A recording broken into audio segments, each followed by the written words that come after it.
If you fell down yesterday, stand up today. Namaskar, welcome to PT Pointers, and in this video, we will cover major headlines of the Hindu, Indian Express, and Press Information Bureau. So, without wasting any time, let's start today's discussion. And our first headline is related to Tiger Triump exercise, which is India US Tri Service Humanitarian Assistance and Disaster Relief Exercise, and it is aimed at developing interoperability for conducting humanitarian assistance and disaster relief operations and refine standard operating procedures to enable rapid and smooth coordination between forces of both countries. This exercise will continue till 31st March. Our next headline is related to Government eMarketplace, which is a 100% government owned and national public procurement portal. It is developed to facilitate the procurement of goods and services by various government departments, agencies, and public sector undertakings. It was launched in 2016 as a part of government's Digital India initiative to bring transparency, efficiency, and cost effectiveness. And now this portal plans to seek centers' approval to enable work contracts for construction and building projects. Our next headline is related to Great Indian Bustard, which is a state bird of Rajasthan. It inhabits arid and semi-arid grasslands with scattered short scrub and bushes. Today, its population is confined mostly to Rajasthan and Gujarat, but it can be seen in Maharashtra, Karnataka, and Andhra Pradesh. Nowadays, it has been facing a threat to their survival because of intensive agricultural practices, laying of power lines, and industrialization. It is listed in Schedule 1 of the Indian Wildlife Protection Act 1972, and it is also included in Appendix 1 of CITES, an IUCN Red List of threatened species, classified Great Indian Bustard as critically endangered species. And recently, Supreme Court constituted an expert committee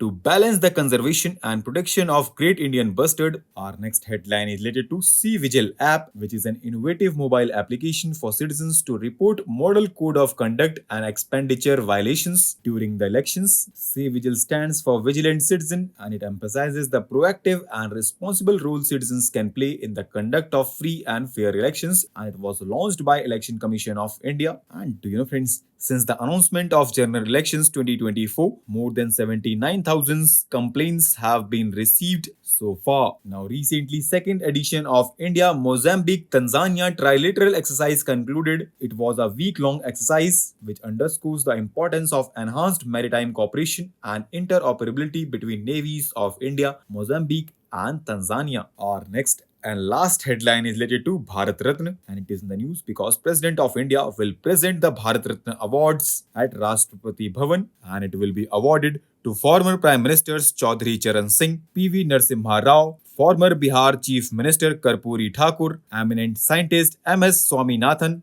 and former Deputy Prime Minister and veteran BJP leader Lal Krishna Advani. Now let's know more about Bharatratna. So friends, it is the highest civilian award of the country, which was instituted in the year 1954, and a person without distinction of race, occupation, position, or sex is eligible for these awards. It is awarded in recognition of exceptional service or performance of highest orders in any field of human endeavor, and recommendations for Bharat Ratna are made by Prime Minister himself to the President. And do you know, friends, no formal recommendations for this are necessary, and awards does not carry any monetary grant. So with this, let's conclude our today's discussion. Thanks for listening, and for regular updates, you can follow us on various social media platforms.